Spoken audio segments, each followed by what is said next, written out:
This video is brought to you by Monopoly Go. Monopoly Go is a mobile game that allows you to go delve into its world where you collect properties, build houses and hotels, and do a ton of fun things on the board like pull chance cards and earn all that in-game money to keep on playing. And the best part is that the game is absolutely free to play. I love to play this game because not only does it bring back nostalgia of the original game, but it's adapted to how I live my lifestyle now.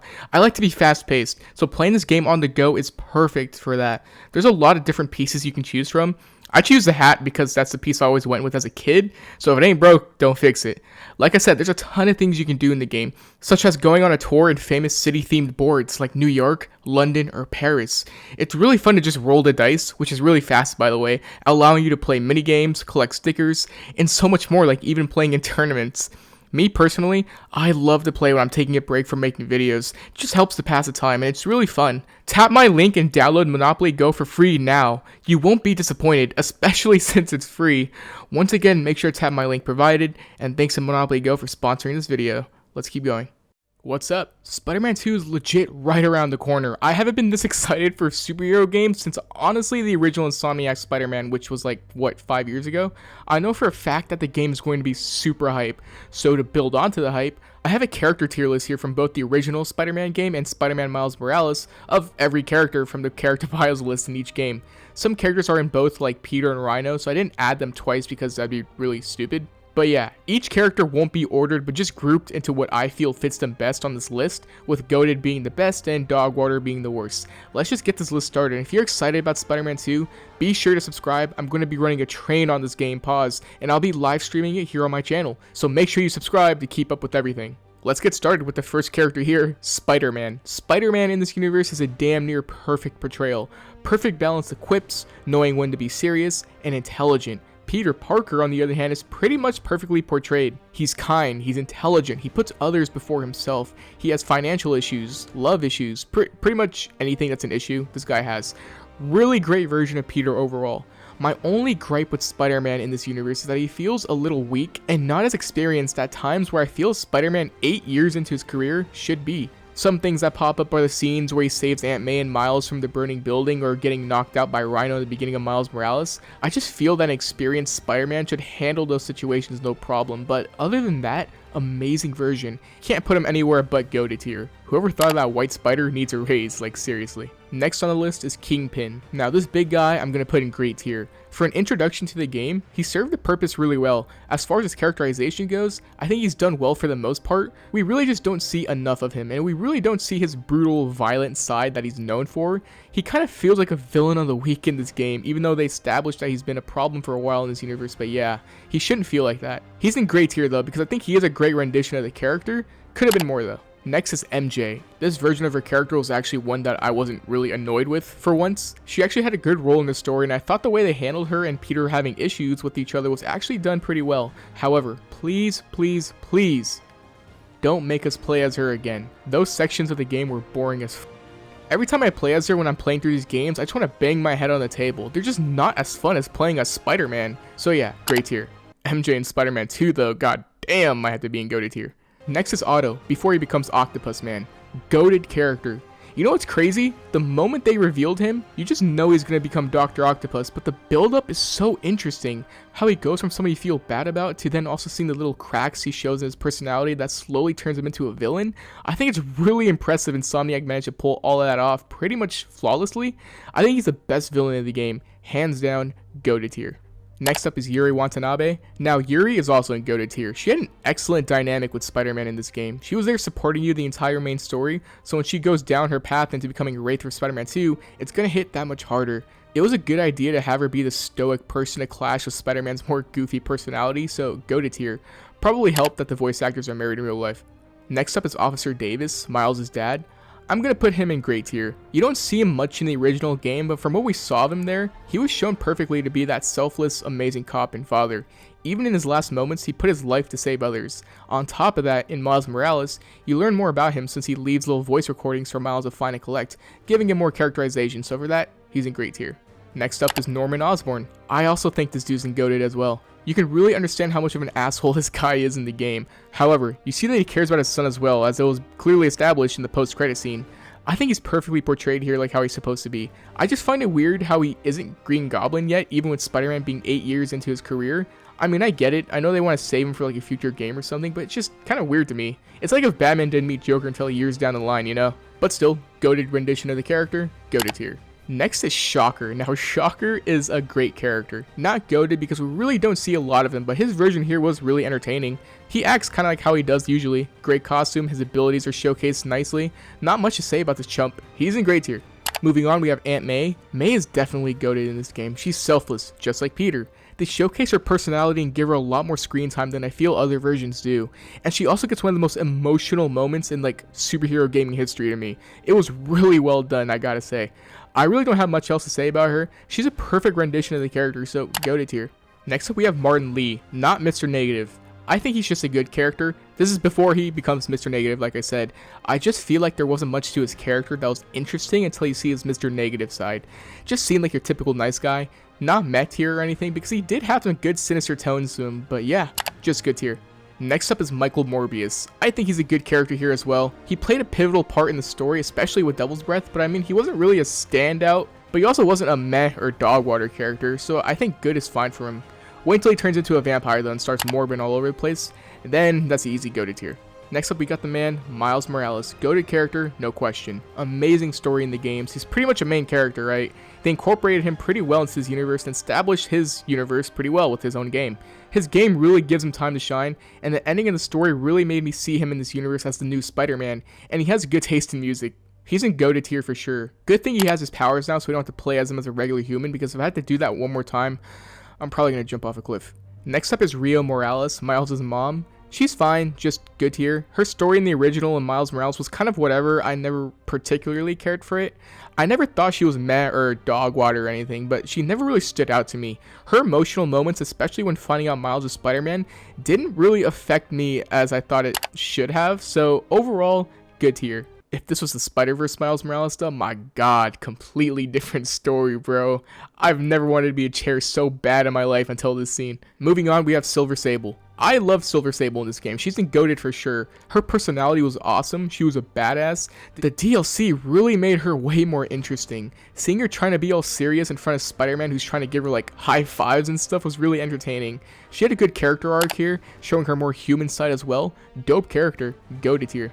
Next up is Tombstone. He was a great character here too. The little we saw of him was actually really entertaining. I like how he enjoyed his fight with Spider-Man, and although you play a garbage MJ mission for his introduction, he was pretty menacing. Not enough of him to put in goated, but I think overall, Tombstone's a great character. Now we have Black Cat. Goated character, no doubt about it. She had an interesting little side mission in the main story that led into her DLC, which showcased her personality to a T. She's cunning, attractive, strong, pretty much everything like she is in the comics. She also has really cool skin mods, not that I ever use them. She had a really interesting story in the DLC as well, so overall, I think she's a goated character. Now we got Hammerhead here. You can land an airplane on this guy's forehead. Cool character, great character actually. He had some of the darker scenes in the games, like him getting all those people killed in the DLC. He was a threat to Spider-Man, almost managing to kill him. Had a cool personality. I just don't see him on the level of Dr. Octopus, but overall, a great villain, great character. Now we have Electro. Great character is the first thing that comes to mind when I see him. He doesn't do anything that really stands out. He feels like just an enemy they needed for the Sinister Six, but he doesn't do anything really pivotal to the story, like I said. But he's portrayed really well to his comic book counterpart. I wish we got his original costume though. Why are people afraid of it? I'm sure someone can make it work. I mean, there has to be. But yeah, great tier for Electro. Now we have Mr. Negative, and I think Mr. Negative is a great character. He had a really focused and compelling story throughout the game, and Mr. Negative is way more interesting than Martin Lee was, but still, not as dope as Doc Ock's story, which is the standard here. Nonetheless, I still think he's a great character, and it was cool to give him a lot of screen time and showcase how he was a byproduct of Norman being an asshole, but it just didn't hit me as much as Doc Ock's story with Peter, so great tier. His powers are also really cool too. Next is Doc Ock, and my god, I said it already for before he becomes a villain, but it's just really impressive to me that they managed to make the story a lot of people have seen before so fresh and compelling, and like they didn't even really change his story up too much. It's just how they presented it that was so well done, you know? That's the advantage of a video game. You have so much time to develop stuff like this, and they took full advantage. Great villain, great arc. I wonder if we'll see him again in the sequel, but nonetheless, go to tier for sure. Moving on, we have Rhino. Now, Rhino is going in great tier too. Similar to Electro, he has a lot of his comic counterpart stuff here, except his softer side, where at times he thinks of the greater good before engaging in his evil shenanigans. He's kind of a full-blown bad guy here, so overall though, cool villain. I'll put him in great tier. Also, did he die in Spider-Man Miles Morales? The Tinker stabs the f*** out of him and like we never see him again after. Maybe I missed something, but he might just be dead, but I mean I doubt it, but I don't know. But yeah, great tier. Next up, we have Scorpion. Now, I really love Scorpion in this game. I actually loved him a lot. I love how insane he feels, and his costume and his missions were pretty great as well. Not enough to warrant a goated tier, though, but great tier for sure. He acts a lot like how he does in the comics, and he is pretty threatening in the game. Now we got Taskmaster. Honestly, I'm going to put Taskmaster in goated. As far as side mission villains go for these superhero games, I think he was like one of the best ones done. His comments after doing more challenges around the city are interesting. His boss battles were challenging too if you don't know what you're doing. Great design. Leaves Spider-Man on a mysterious note, making you think about him after the fact, like who hired this guy. Black Widow's Taskmaster can go f*** itself. This Taskmaster though, goated. Might be biased here because I love the character, but that's why it's my list and not yours. Goated here. Moving on, we have Vulture, another great character as well. Similar to the other Sinister Six members, he is pretty accurate here in terms of his personality and abilities to his comic counterpart. I mean, just seeing all these villains were really cool. One thing about all these villains though is how their issues aren't ever really highlighted. Like Vulture has spinal cancer if I remember correctly because of his use of the suit, and Rhino wants out of his suit and Doc Ock like promises to help them, but it never really goes anywhere. Especially with Vulture, like should I feel bad for him? This game never makes me feel like it, so yeah, I just noticed that when I was playing the game. I just thought I'd bring that up. But yeah, Vulture is great here.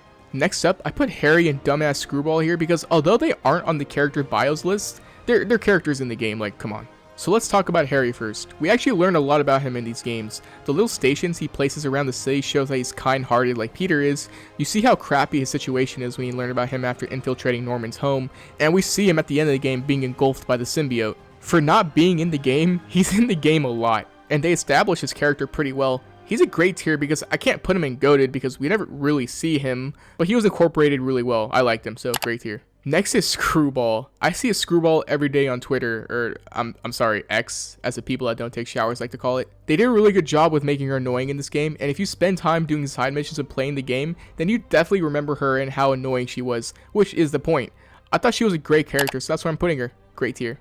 Now we're moving on to the Spider-Man Miles Morales video game, and their characters, yeah, let's just get into this. First off, we have Miles' uncle, Aaron Davis, which I think is a good character. He serves his purpose. Nothing that really stands out until we see him as Prowler. Before that, though, he was good. I mean, like I said, nothing that really stands out if I gotta repeat myself. He was cool. That made him smart and kind of interesting. He got way more interesting as Prowler, though. But before that, just good tier. Next up, we got Haley Cooper here, the girl Miles was low-key crushing on in this game. In the bio of the game, it's actually like all the neighborhood people in one, and Haley is just a part of it.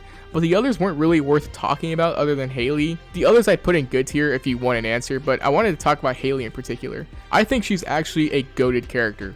While not having a lot of screen time, she was really one of the characters in the game that helped to highlight the friendly neighborhood aspect of Spider-Man. Her giving Miles her scarf establishes that notion of Spider-Man being equals within the people he protects in a way.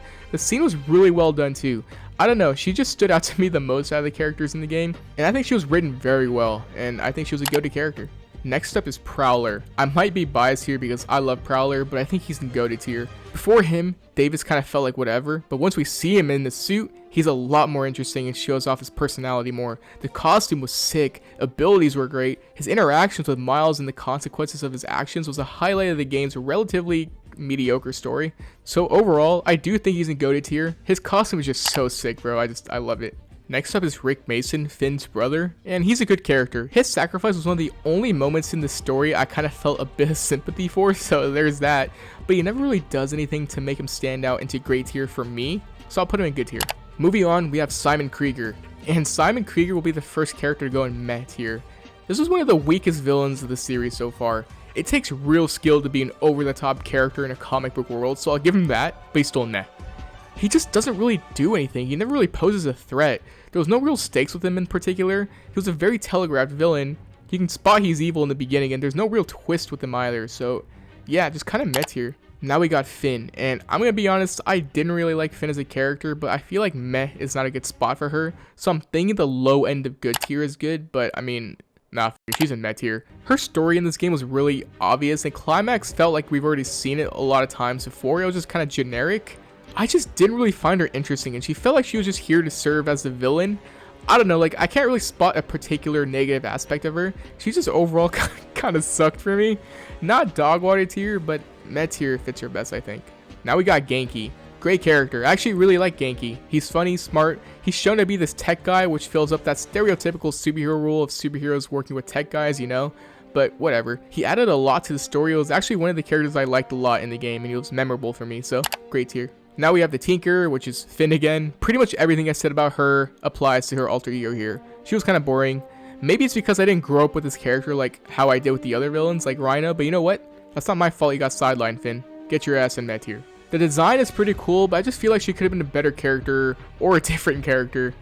But yeah, just met here. And finally, we have Adam Sandler here. Easy go to tier. I think what makes Adam Sandler really stand out is how versatile he is and how he can go from making quote-unquote bad movies to straight up bangers. Take the movie Click, for example. A lot of people didn't like this film, but I loved it. Especially the scene when he sees his robot self being rude to his dad, and then his dad dying. Truly a heartbreaker. I think without a doubt, Adam Sandler is in go to tier. And that's my ranking for all the Spider-Man characters. If there's anything you disagree with, let me know. Notice how Miles Morales' character quality just didn't really match up with the original. Kinda sucks, but it is what it is. I only bring it up because, I noticed it. But overall, the characters are pretty well done in this universe, and it makes me so excited to play the sequel. I'm also going to link the tier list in the description in case you want to make one for yourself. Alright, I'm going to spend the next few days editing all this. Thanks for watching. Be sure to like, comment, leave a comment. I love hearing opinions. Subscribe if you want. A lot of you guys that watch me aren't subscribed. Just do it. It's free. Please don't make me beg. Most importantly, stay safe. And I'll see you guys in the next video. See you later.